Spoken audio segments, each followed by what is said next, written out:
നമ്മൾ ഇന്നത്തെ വീഡിയോ പരിശോധിക്കുന്നത് നമ്മുടെ യൂട്യൂബിനകത്ത് നമ്മളൊക്കെ വീഡിയോ കാണുന്ന ആളുകളാണ്.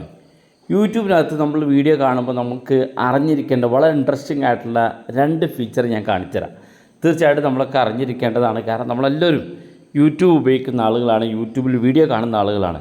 അപ്പോൾ എന്തൊക്കെ നോക്കാം, വീഡിയോ മുഴുവനായിട്ട് കാണുക, നിങ്ങളുടെ സുഹൃത്തുക്കൾ കൂടി വീഡിയോ ഷെയർ ചെയ്ത് കൊടുക്കുക. നിങ്ങൾ ആദ്യം ചെയ്യേണ്ടത് പ്ലേ സ്റ്റോറിൽ പോവുക, നിങ്ങളുടെ യൂട്യൂബ് ഒന്ന് അപ്ഡേറ്റ് ചെയ്ത് കൊടുക്കുക. യൂട്യൂബ് ഓപ്പൺ ചെയ്ത് കഴിഞ്ഞാൽ ഇതുപോലെ കാണിക്കും. എന്തൊക്കെയാണ് അതിനകത്ത് നമ്മൾ അറിഞ്ഞിരിക്കേണ്ട ഫീച്ചർ ഞാൻ കാണിച്ചു തരാം. അപ്പം ഞാൻ എൻ്റെ തന്നെ ഒരു വീഡിയോ ഓപ്പൺ ചെയ്യാണ്.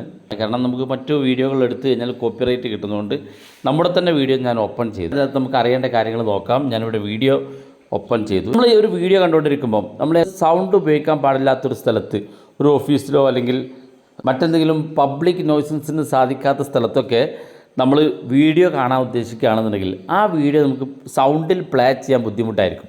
ഈ സമയത്ത് നമുക്ക് വീഡിയോ പ്ലേ ചെയ്ത് അതിനകത്ത് എന്താണ് വിഷയമെന്ന് നമുക്ക് സ്ക്രീനിൽ മലയാളത്തിൽ ടൈപ്പ് ചെയ്ത് തരുന്ന സൗകര്യം യൂട്യൂബിനകത്ത് നേരത്തെ ഉള്ളതാണ്. പക്ഷേ അതിനകത്ത് നമുക്ക് മലയാളം എങ്ങനെ സെറ്റ് ചെയ്യുക എന്നുള്ളത് ഞാൻ കാണിച്ചുതരാം. ഇപ്പോൾ നോക്കുക, ഞാനിവിടെ ഒരു വീഡിയോ ഓപ്പൺ ചെയ്യാണ്.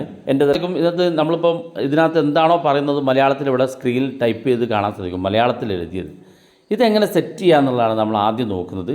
അപ്പോൾ അതിനുവേണ്ടി നമ്മൾ ആദ്യം ചെയ്യേണ്ടത് ഇവിടെ യൂട്യൂബ് ഓപ്പൺ ചെയ്യുക. യൂട്യൂബിൻ്റെ ഏറ്റവും താഴെ കാണുന്ന ഭാഗത്ത് നമ്മുടെ പ്രൊഫൈലിൽ കാണുന്ന വലതുഭാഗത്ത് അതിനകത്ത് ക്ലിക്ക് ചെയ്ത് കൊടുക്കുക. അപ്പോൾ ഇവിടെ മുകളിൽ സെറ്റിങ്സിൻ്റെ ഐക്കൺ കാണും, ഏറ്റവും മുകളിൽ വലതുഭാഗത്ത് അതിനകത്ത് ക്ലിക്ക് ചെയ്യുക. ക്ലിക്ക് ചെയ്യുമ്പോൾ ഇതുപോലെ യൂട്യൂബിൻ്റെ സെറ്റിങ്സ് ഓപ്പൺ ആകും. ഇവിടെ നിങ്ങൾ താഴെ ഭാഗത്തേക്ക് വന്നാൽ ഇവിടെ കാണാൻ നിങ്ങൾക്ക് ക്യാപ്ഷൻ എന്നുള്ള ഓപ്ഷൻ കാണാൻ സാധിക്കും. ഇവിടെ ക്യാപ്ഷൻ എന്നുള്ള ഭാഗത്ത് നിങ്ങൾ ക്ലിക്ക് ചെയ്ത് കൊടുക്കുക. ക്ലിക്ക് ചെയ്യുമ്പോൾ ഇതുപോലെ ഒരു ഇൻ്റർഫേസ് വരും. നമ്മൾ ആദ്യം ഇത് ഓൺ ചെയ്ത് കൊടുക്കണം. ഇവിടെ ക്യാപ്ഷൻ പ്രിഫറൻസ് എന്നുള്ള ഭാഗത്ത് ഇതുപോലെ ഓൺ ചെയ്ത് കൊടുക്കുക. ഓൺ ചെയ്ത ശേഷം രണ്ടാമത്തെ ഭാഗം ലാംഗ്വേജ് എന്നുള്ള ഓപ്ഷൻ ഉണ്ട്. നിങ്ങൾക്ക് ഏത് ലാംഗ്വേജാണ് വേണ്ടതെങ്കിൽ അത് സെലക്ട് ചെയ്യാൻ. ഞാനിവിടെ മലയാളം സെലക്ട് ചെയ്ത് കൊടുത്തു. നിങ്ങൾക്ക് മലയാളം സെലക്ട് ചെയ്യാൻ സാധിക്കും. രണ്ടാമത്തെ ടെക്സ്റ്റിൻ്റെ സൈസ് എത്ര വലിയ സൈസ് വേണം എന്നുള്ളതാണ്. അപ്പോൾ ഞാനിവിടെ മീഡിയം ആണ് കൊടുത്തത്. ഞാനിപ്പോൾ തൽക്കാലം സ്മോളിലേക്ക് മാറ്റുകയാണ്. അതിനുശേഷം നിങ്ങൾക്ക് ഏത് ബാക്ക്ഗ്രൗണ്ടിലാണ് ഈ ഒരു ടെക്സ്റ്റ് കാണേണ്ടതാണ്. ഇപ്പോൾ ക്യാപ്ഷൻ സ്റ്റൈൽ ഇവിടെ കാണിക്കുന്നത് വൈറ്റ് ഓൺ ബ്ലാക്ക് എന്നുള്ളതാണ്. ബ്ലാക്ക് ബാക്ക്ഗ്രൗണ്ടിൽ വൈറ്റ് ടെക്സ്റ്റാണ് വേണ്ടതെങ്കിൽ അത് സെറ്റ് ചെയ്യാം. അതുപോലെ ഒരുപാട് രീതിയിൽ കളർ വ്യത്യാസത്തിൽ നമുക്ക് മലയാളത്തിൻ്റെ ക്യാപ്ഷൻ സെറ്റ് ചെയ്യാൻ സാധിക്കും. ആവശ്യമുള്ളത് സെലക്ട് ചെയ്ത് കൊടുക്കാം. അതിനുശേഷം നിങ്ങൾ ബാക്ക് ബട്ടൺ ക്ലിക്ക് ചെയ്യുക. നിങ്ങൾ യൂട്യൂബിലെ വീഡിയോ കാണുകയാണെന്നുണ്ടെങ്കിൽ ആ വീഡിയോ കാണുന്നതിന് മുന്നേ നിങ്ങൾ ചെയ്യേണ്ടത് ഇവിടെ ഒരു CC എന്ന ചിഹ്നം കാണാൻ സാധിക്കും. അപ്പോൾ അതിലൊന്ന് ക്ലിക്ക് ചെയ്ത് കൊടുക്കുക. നിങ്ങളൊന്ന് വീഡിയോ പ്ലേ ചെയ്ത് നോക്കുക, നിങ്ങൾക്ക് കാണാൻ സാധിക്കും മലയാളത്തിൽ അതിൻ്റെ ടെക്സ്റ്റ് ഇവിടെ കാണാൻ സാധിക്കും. രണ്ടാമത്തെ കാര്യം, ഞാൻ യൂട്യൂബിനകത്ത് എന്തെങ്കിലും ഒരു കാര്യം സെർച്ച് ചെയ്യണം. അപ്പോൾ ഞാനിവിടെ ലേറ്റസ്റ്റ് മലയാളം ന്യൂസ് ഞാൻ സെർച്ച് ചെയ്ത് കൊടുക്കുകയാണ്. ലേറ്റസ്റ്റ് മലയാളം ന്യൂസ് എന്ന് ഇതുപോലെ സെർച്ച് ചെയ്തതിന് ശേഷം നമുക്കിതുപോലെ മലയാളത്തിൽ കുറേ വീഡിയോകൾ കാണും. പലപ്പോൾ ഈ വീഡിയോ നമുക്ക് ചിലപ്പോൾ 2 ദിവസം മുന്നേ ഉള്ളത് അല്ലെങ്കിൽ 1 മാസം മുന്നേ ഉള്ള വീഡിയോ ഒക്കെ ആയിരിക്കും നമുക്ക് കിട്ടുക. അപ്പോൾ ഏറ്റവും ലേറ്റസ്റ്റ് ആയിട്ട് ഈ മണിക്കൂറിലെ വാർത്ത അറിയണമെന്നുണ്ടെങ്കിൽ നിങ്ങൾ യൂട്യൂബിൽ വീഡിയോ കാണുമ്പോൾ നിങ്ങൾ ഏത് കാര്യമാണോ നിങ്ങൾക്ക് വേണ്ടതെങ്കിൽ അത് ഇതുപോലെ സെർച്ച് ചെയ്ത് കൊടുക്കുക. സെർച്ച് ചെയ്തതിന് ശേഷം ഇപ്പോൾ മലയാളം ന്യൂസ് എന്ന് ഞാൻ സെർച്ച് ചെയ്ത ശേഷം ഇവിടെ വലതു ഭാഗത്ത് 3 ഡോട്ട് കാണും. ഈ 3 ഡോട്ടിനകത്തൊന്ന് ക്ലിക്ക് ചെയ്യുക.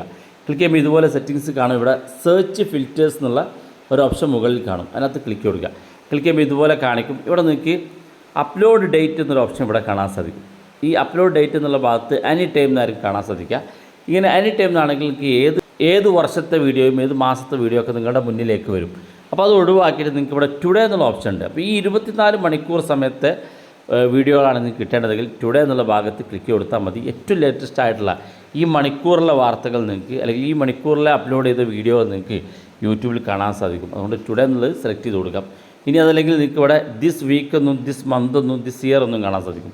ഈ ആഴ്ചയിലെയും ഈ മാസത്തെയും ഈ വർഷത്തെയും ഒക്കെ വീഡിയോകളാണ് കിട്ടേണ്ടതെങ്കിൽ അത് മാത്രം സെലക്ട് ചെയ്യാനുള്ള ഓപ്ഷൻ ഉണ്ട്. എനി ടൈം എന്ന് കൊടുത്താൽ ഈ പുതിയതും പഴയതുമായിട്ടുള്ള മിക്സ് ആയിട്ടുള്ള വീഡിയോ ആയിരിക്കും നിങ്ങൾക്ക് കിട്ടുക. അതിന് ശേഷം താഴെ കാണുന്ന ഭാഗത്ത് നിങ്ങൾ സെലക്ട് ചെയ്തതിന് ശേഷം താഴെ കാണുന്ന ഭാഗത്ത് അപ്ലൈ എന്ന് കൊടുത്താൽ മതി.